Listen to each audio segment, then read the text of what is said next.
Produced by Podcast Architects.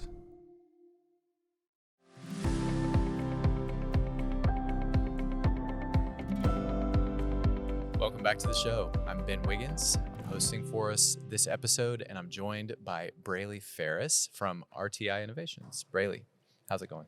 Good. I'm excited to be at this event. Yes. Tell us what you've noticed so far. What are you seeing? What's different here? I feel like the participants are very engaged. They've been, I noticed when they were looking at the technology posters, they were really trying to dive in and understand some of the deeper technical aspects of the things, which I was very interested by. It's very encouraging.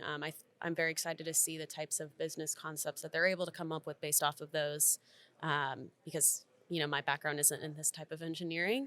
And so I look at the posters and I just can't comprehend someone being able to come up with some alternative business use case for them. So it's very exciting to see people trying to kind of delve into those details to be able to build a better business around it. Fantastic. Tell us about the work that you do. So I do help NASA run workshops like these. So I ran one last year in Tampa with the Kennedy Space Center. Very similar type of concept. They were looking at NASA patented technologies, trying to come up with an alternative business use case for them. But that was more focused around the UN sustainability goals.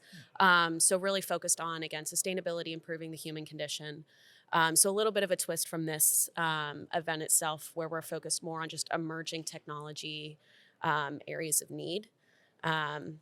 So I do workshop facilitation events. I also work with small med tech companies, helping them try to commercialize their technologies, get them from the lab into the market, figure out next steps to take, gaps that they might have in their current business models.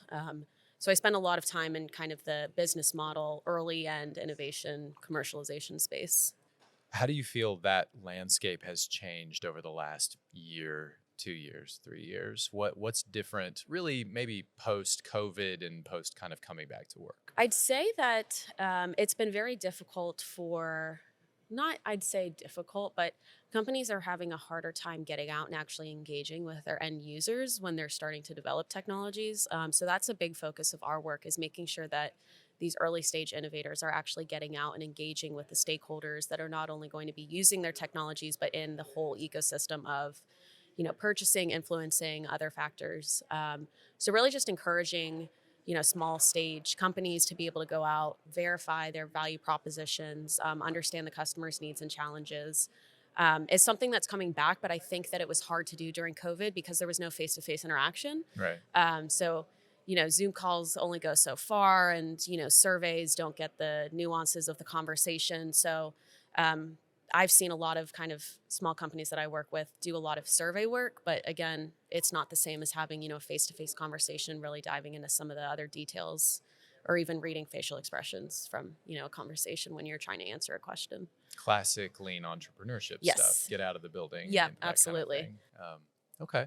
What are you most impressed with in terms of how the Canon is handling the changing landscape and this event, and what do you think of the biggest wins to come? You talked a little bit about engagement earlier, but what else are you noticing? Well, this space is fantastic.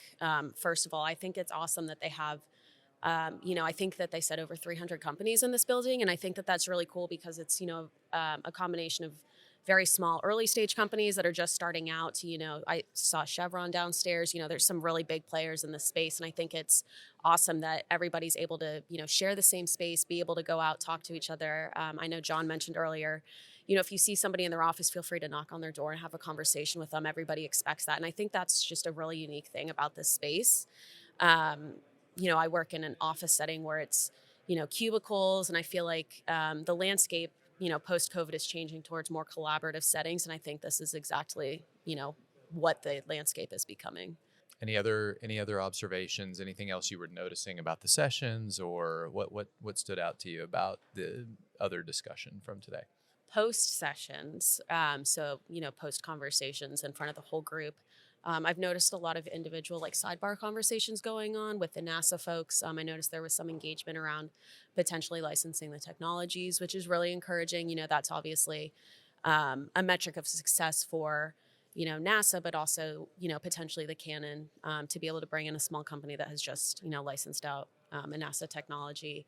Um, so some small bar conversations with, some higher level NASA folks has been really encouraging to see. The engagement in the sessions has been absolutely fantastic, especially with the one system that John just shared with everybody. I think there was definitely a lot of questions around that, and it is a really unique kind of tool to see people, engaging with that and being excited about how they could potentially use it for their own application. And this afternoon is really exciting, and also shows the power that a small business can have if they, come up with this kind of, crazy idea that maybe at the beginning just seems like is blue sky, but to be able to put it into reality and then people see the use of it is, I think, encouraging not only for that business but for these participants of the event as well, to see the potential of what they could make out of something with a NASA technology. So, Well, thank you so much for your time. Really appreciate you joining us, and thanks for being a part of the event today. yeah, thanks for having me. All right.